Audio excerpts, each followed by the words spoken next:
listening to Tassie Encounters Moments on Faith FM, and we're coming to you from Tasmania, right across Australia. Each weekday at 9 a.m, you can hear what the Bible says about past, current and future events.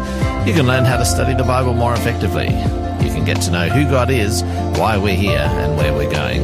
And you can experience personal encounters with Jesus. I'm your host, Jason Cook, and today David Maxwell is back with us, continuing our program this week on Tassie Encounters Moments, and we're looking at Out of Egypt. Welcome, David. Hey, Jason, good to be back. Good to have you back again. Yesterday we introduced the topic, I guess, looking at a little bit of the history of the time of Egypt, what was going on in that time, who were the leaders and the daughter of Pharaoh and a few other things. So if you missed that, you can jump onto our website, faithfm.com.au, or download the app and, go from there. Now, good. Yeah, David. Yeah, we're going to talk about a personal challenge through the week. And I was going to ask if you've ever been called to leave somewhere you felt comfortable and had to move somewhere else.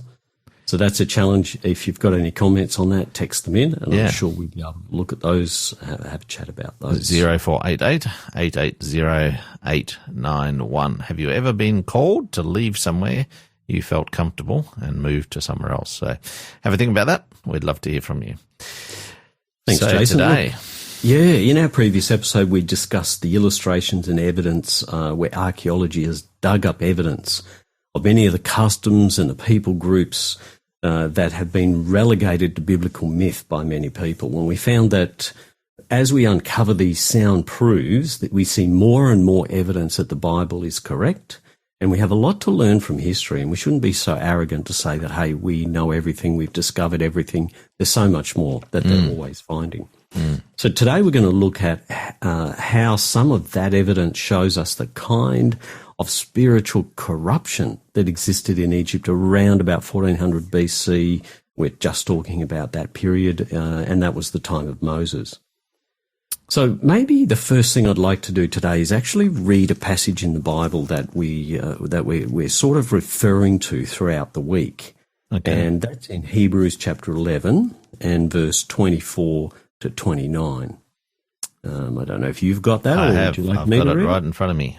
Would you like to read it? Sure. Thanks, Jason. It says, by faith, Moses, when he became of age, refused to be called the son of Pharaoh's daughter, choosing rather to suffer affliction with the people of God than to enjoy the passing pleasures of sin, esteeming the reproach of Christ greater riches than the treasures in Egypt, for he looked to the reward. By faith he forsook Egypt, not fearing the wrath of the king, for he endured as seeing him who is invisible. By faith he kept the Passover and the sprinkling of blood, lest he who destroyed the firstborn should touch them. By faith they passed through the Red Sea as by dry land, whereas the Egyptians attempting to do so were drowned. Thanks, Jason. Yeah, good passage, really good passage. Why would Moses want to leave Egypt? It was a very prosperous and large culture in his time. Obviously, Joseph came there. Joseph became second to Pharaoh. He saved them through a famine that was shown to both Pharaoh and to Joseph in a dream, and it became a very prosperous nation, But as you go through Egypt today, you can see that time after time the Bible references all of the pagan influences that the Israelites were exposed to in Egypt. And when you go there, as I shared last time, the archaeological record has uncovered these gods everywhere. Now, Egypt had gods for almost everything. When you look at the 10 plagues that happened under the watch of Pharaoh Thutmose I, you see that each one of these plagues addresses one of their gods. Okay, so there was the Egyptians had a different god for everything. So there was the frog, the fish, the sun god, Horus, and there were scarabs everywhere. They were like beetles, and there was a great big statue, a big statue that was carved out of marble to a scarab beetle. So to say it was, if you go there today, they'll say this is a good luck charm. It's not a good luck charm. It's one of their ancient gods. So while I was there this year, I photographed a relief on the wall, one of the walls, and it looked like an Egyptian offering a child to the sun god Horus. So there's this foreign god influence, God with a little g, because the Bible says there is only one God, but there's these references to all of these images and gods that they worshipped in ancient Egypt. So when you're touring there, wherever you go, you see that a serpent's influence, and you see that it's a serpent, an old serpent that we'll touch on in a moment, that was guiding and ruling these pharaohs of old. It had a large influence on them. I even saw a relief that appeared to me to be of a man and a woman who had died. So these two people lying down, one was clearly a man, one was clearly a woman. In between the two, there was a serpent carved. And again, there's the sun god Horus. And to me, it looked like some sort of representation of Adam and Eve and the serpent that deceived them from Genesis. That was the first thing that came to my mind. But certainly everywhere you look in the reliefs of the Egyptian beliefs, you see evidence of this serpent's lie everywhere. Right from Genesis, the serpent that said to Adam and Eve, "You shall not surely die." And in their life after life, in the beliefs and statements of the state of the dead, what they believed happened, you can see that they clearly believe that when you die, you don't really die. And just like today, what people believed, what the Egyptians believed, obviously had an influence on those around them as well, the Israelites who were there as well.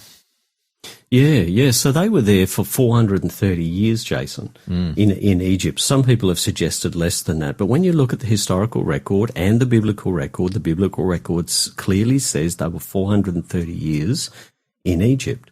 Now, that genealogy begins after Israel, after Jacob. Okay, so it has to be from the time of Jacob. It can't be before that. Some people have suggested it started before that. But they came into Egypt under the life of Joseph. Yeah. And Joseph's leader. So that was when they came into Egypt. So 430 years. Yes, there was a portion of that where they weren't slaves. But certainly the last portion of it, they were slaves. They were a large portion of that, they were slaves. Because one pharaoh had to die and then another one come up and they were the ones that were persecuted. So during that 430 years in Egypt, the Israelites were exposed to all this idolatry, the bulls, the scarabs, the pharaohs, the snakes, the rams, false worship, and ungodly influences everywhere. If you're a slave, you don't get to choose how you worship. You've got to do what you're told. So they don't get to have their 7-day Sabbath. They don't get to have that. They've just got to work every single day. They don't get to do the sacrifices because if they killed a bull, they would be killed because that was sacred to the Egyptians. So all through these years that they're there in Egypt, the exposure to the spiritual corruption of Egypt rubs off on the Israelites. It has to. You can't have that much mud thrown and not have some of it stick. So when they later have a question about what happens to Moses, for example, there's a story where he goes up on the mountain for 40 days and they don't know where he's gone because, they didn't know it was going to be 40 days. They just know he's been gone for a few weeks and what's going on? We haven't seen him for a while. Maybe he's gone and God's, consumed him in the mountain and, well, we need a God to lead us. So they build a calf. They build a golden calf. And probably they built a calf because the holiness to them of the cow was something they'd learnt from Egypt while they were there. It was a prominent god in Egypt, and so they'd say, well, what do we want to use? Well, I think that was a good god. And that's what they've done during their time of slavery in Egypt. That's been ingrained into them, and now they've sort of gone back to that, I guess. Yeah, it seems like, like I said, they didn't have much say in what they did. They just had to worship, the religion of the day that was around them. And so they had this religion of God almost beaten out of them. Now, that would be difficult. That would be difficult. You can imagine today in our Australian, inverted commas, Christian society, if we were told we couldn't go to church anymore the way that we're used to going to church because no one else goes to church, so what are you going to church for? You know, it'd become really difficult because it's something that's very, very important to us. So there's a lot of things we can learn from this, the things that we see, the things that we experience in the Israelites' experience. And firstly, that when other things press in on our religious beliefs, often they take over the things that we've taken for granted as we've grown up. So as you grow up, I grew up as a Baptist. As I joined the Air Force, the ideology of the Air Force pressed in on me and overwrote my beliefs and imprinted on me, if you like, a different form of, inverted commas, religion. It was a look after yourself, look after your mates, you don't have to go to church, don't be different, you know, so that was what really changed me. Secondly, whatever we surround ourselves with are the things that usually end up controlling us. So if we surround ourselves with wealth, usually we'll be controlled by money and the need to pursue it. And lastly, we shouldn't be too confident, as I mentioned yesterday, that we know everything. You know, there's a lot more that we don't know. There's a lot more that we don't know. Trusting in the Bible takes a lot of faith, as we read in that chapter this morning or earlier today. And it's a faith that's been proven again and again, and it's reliable. If you want to know more about how you can learn to trust the real truth, text in and get a copy of the free book. Absolutely. Which I know you're going to promote for me. We're going to do it right now. This program is made possible by the support of Adventist World Radio. So our book offer this week is At Jesus' Feet, The Gospel According to Mary Magdalene. This is by Doug Batchelor. Someone to love me, that's all she wanted. All anyone really wants. We're all addicts, sinaholics, as Doug Batchelor puts it, trying to fill with various addictions a gaping void in our hearts designed for God. Take Mary Magdalene. She was a prosperous prostitute, but her life was one sad, sordid story until she met someone who loved her with a pure, unconditional love. And after that, the shame of her past was eclipsed by her absolute devotion to the one who set her free. So that's our book offer, At Jesus' Feet. Text us in TEM44 to 0488 880 891 to claim that free book offer today. So TEM44 to 0488 880 891. That's our book offer. So as we go out today, we just do hope and pray that you can encounter Jesus more each and every day. And do join us tomorrow for Moses being called out of Egypt. This is Everywhere I Go with Becca Jordan. We'll talk tomorrow, David. See you then. Your love is older than the hills. Rivers run dry, mountains shake. Everything, including me, is gonna pass away. Your love is older than the hills. Your love is taller than the trees, whiter than the sky that's over me, reaching out past all my big dreams. Your love is taller than the trees. I have tried to write my own story, looking everywhere I go for my own glory.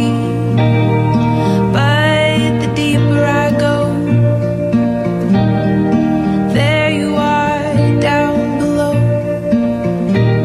Your love is everywhere I go.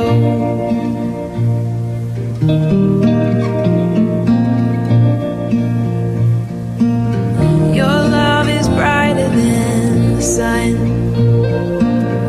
shining down on everyone, calling all of us to come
This program has been made possible by the support of Adventist World Radio.